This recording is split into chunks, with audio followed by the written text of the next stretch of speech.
thousands of salespeople. But do you know who the owner wanted me to talk to? Is super salespeople, 20 of them.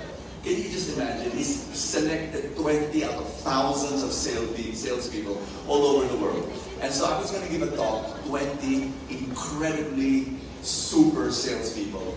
And then, before my talk, he said, Brother Bo, I have a problem. Ano yun? Nothing wows them anymore. Bakit?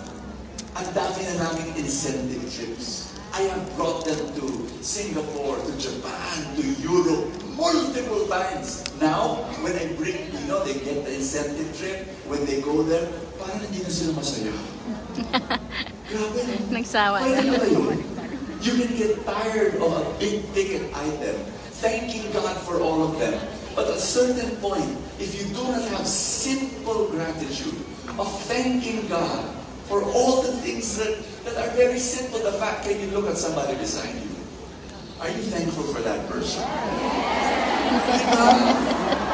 The fact that you have a friend, the fact that that person is there, the fact that, it's amazing when we do.